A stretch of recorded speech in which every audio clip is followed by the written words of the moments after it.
ఇటు హైడ్రా స్పీడ్ పెంచింది. మొత్తం ఎవరైతే ఇటు బఫర్ జోన్లను ఆక్రమించి చెరువులను ఆక్రమించి ఒక అక్రమ నిర్మాణాలు చేపట్టారో వాళ్ళ మీద ఉక్కుపాదం మోపుతూ కూడా దాన్ని కంటిన్యూ చేస్తుంది. ప్రస్తుతం మనం మాదాపూర్లో ఉన్నాం. మాదాపూర్లో ఉన్నటువంటి ఎన్ కన్వెన్షన్, హీరో అక్కినేని నాగార్జునకు సంబంధించినటువంటి ఎన్ కన్వెన్షన్, ఇది చెరువులోని దాదాపు 3 ఎకరాల భూమిని కబ్జా చేసి నిర్మించినటువంటి విషయాన్ని దర్యాప్తు చేసిన తర్వాత తెలుసుకొని ఇవాళ తెల్లవారుజాము నుంచే మొత్తం కూల్చివేతలను చేపట్టింది. ప్రస్తుతం మనం స్పాట్లో ఉన్నాం. ఒకసారి ఆ విజువల్స్ లో చూడొచ్చు. ఇవాళ తెల్లవారుజాము నుంచే ఇటు హైడ్రా అధికారులు మొత్తం భారీ మిషన్లతో, ఒకవైపున ఆ కొబెల్కో జంబో మిషన్, మరోవైపున 2 హిటాచీలు, మొత్తం 3 భారీ వెహికల్స్ యంత్రాల సాయంతో కూడా ఎన్ కన్వెన్షన్ ను పూర్తిగా కూల్చివేస్తున్నటువంటి దృశ్యాలను కూడా చూస్తున్నాం. అయితే యొక్క ఎన్ కన్వెన్షన్ కు సంబంధించి మొత్తం పూర్తిగా హీరో అక్కినేని నాగార్జున దీనికి యజమానిగా ఉన్నాడు. 10 ఎకరాల విస్తీర్ణంలో ఈ యొక్క ఎన్ కన్వెన్షన్ ను నిర్మించడం జరిగింది. అయితే ఈ ఎన్ కన్వెన్షన్ పక్కనే తమిడికుంట చెరువు ఉంటుంది. ఈ యొక్క తమిడికుంట చెరువు అనేది 29 ఎకరాల్లో విస్తరించి ఉంది.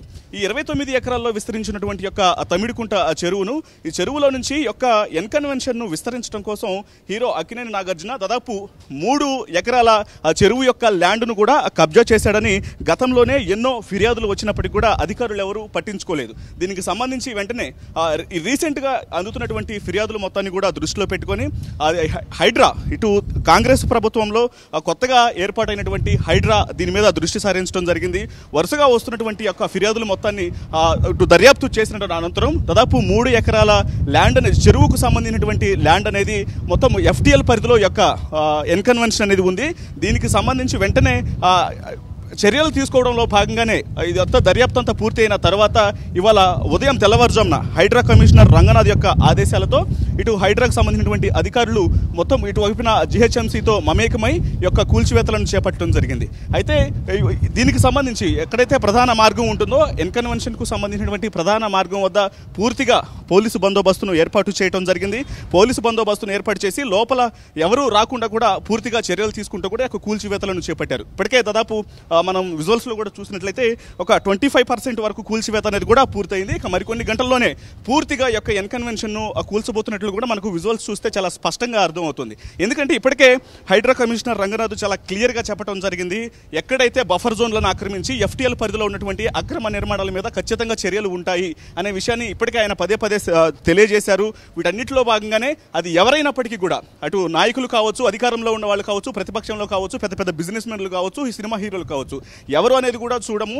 ఖచ్చితంగా భూ ఆక్రమణ జరిగితే మాత్రం ఖచ్చితంగా చర్యలు తీసుకుంటామంటూ చెప్పిన దానిని అనుసరించే ఇప్పుడు యొక్క కూల్చివేతలు జరుగుతున్నట్లు కూడా ఎన్ కన్వెన్షన్ కూల్చివేత జరుగుతున్నటువంటి విధానాన్ని బట్టి అర్థమవుతుంది. అయితే పక్కనే ఉన్నటువంటి యొక్క తమిడికుంట చెరువు 29 ఎకరాల చెరువు ఖచ్చితంగా అన్యాక్రాంతం అవుతుంది, ఇబ్బందులకు గురవుతుంది.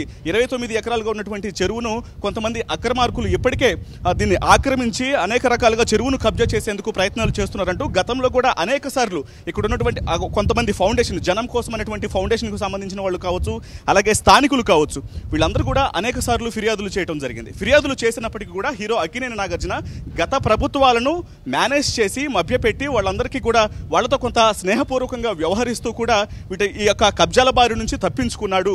ఏదైతే తాను 3 ఎకరాల భూమిని కబ్జా చేయడం జరిగిందో దీని నుంచి తప్పించుకున్నటువంటి విషయాలు కూడా మనం గతంలో చూడటం జరిగింది. సో ఇప్పుడు ఈ ప్రభుత్వం మారిన తర్వాత, కాంగ్రెస్ ప్రభుత్వం అధికారంలోకి వచ్చిన తర్వాత హైడ్రా అనేటువంటి వింగ్ ను ఏర్పాటు చేయడం జరిగింది. ఈ హైడ్రాను ఏర్పాటు చేసి అన్యాక్రాంతం అవుతున్నటువంటి భూములకు సంబంధించి ఎక్కడెక్కడైతే నగర వ్యాప్తంగా ఇటు సిటీ లిమిట్స్ లో ఉన్నటువంటి ఏ భూములు అయితే ముఖ్యంగా చెరువులను కబ్జా చేయడం కావచ్చు, లేకపోతే ప్రభుత్వ స్థలాలను ఆక్రమించి అక్రమ నిర్మాణాలను చేపట్టడం జరిగిందో వాటన్నిటి మీద ప్రత్యేక చర్యలు తీసుకుంటూ హైడ్రాను ఏర్పాటు చేసి దానికి రంగనాథ్ను కమిషనర్ గా ఏర్పాటు చేసి నియమించడం జరిగింది. ఇక ఆయన అప్పటి నుంచే వేగం పెంచడం జరిగింది. అందులో భాగంగానే మనం ఒకసారి విజువల్స్ లో చూస్తే ఇటు వైపున కొబెల్కో వెహికల్ యంత్రం, భారీ యంత్రం ఏదైతే ఉందో ముందు భాగాన్ని మొత్తాన్ని కూడా కూల్చివేస్తుంది. ఇక వెనక వైపున అలాగే మరోవైపున 2 వైపుల నుంచి కూడా హిటాచీ వెహికల్ యంత్రాలు, ఈ 3 కూడా ఆ యొక్క ఫంక్షన్ హాల్ ను పూర్తిగా ఒక పద్ధతి ప్రకారం ఒక వైపు నుంచి కూడా కూల్చివేస్తూ వెళ్తున్నటువంటి దృశ్యాలను కూడా మనం చూస్తున్నాం. ఇక మరికొన్ని గంటల్లోనే ఈ ప్రక్రియ అనేది పూర్తి కానుంది. ఇలా ఏదైనా సరే చెరువులను ఆక్రమిస్తూ ఎటువంటి నిర్మాణాలను చేపడితే మాత్రం ఖచ్చితంగా వాటి మీద చర్యలు ఉంటాయి అని చెప్పండి ఇప్పటికే తెలియజేయడం జరిగింది. కాబట్టి ఇందులో దాదాపు 3 ఎకరాల ఇప్పుడు తమిడికుంట చెరువులోని 29 ఎకరాల్లో నుంచి ఒక 3 ఎకరాల పాటు కబ్జా చేసి యొక్క ఎన్ కన్వెన్షన్ ను విస్తరించారు అనేటువంటి ఫిర్యాదులను బట్టే దీనంతా కూడా దర్యాప్తు చేసి ఇప్పుడు ఈ కూల్చివేతలు అనేవి చేపట్టడం జరిగింది. పూర్తిగా జిహెచ్ఎంసీ అధికారులతో మమేకమైనటువంటి హైడ్రాకు సంబంధించినటువంటి అధికారులు యొక్క పూర్తి కూల్చివేతలను చేపడుతున్నటువంటి విజువల్స్ అయితే కనిపిస్తున్నాయి. కేవలం ఇక్కడ మాత్రమే కాదు, ఇక నగరంలో ఉన్నటువంటి అనేక ప్రాంతాల్లో ఇప్పటి వరకు మనం చూసాం. రాజేంద్ర నగర్, జూబ్లీ హిల్స్, చందానగర్ నగరం మొత్తం కూడా 3 కమిషనరేట్ల పరిధిలో ఉన్నటువంటి అక్రమ నిర్మాణాల మీద ఉక్కుపాదాన్ని మోపడం జరిగింది. అది కంటిన్యూ అవుతూనే ఉంది.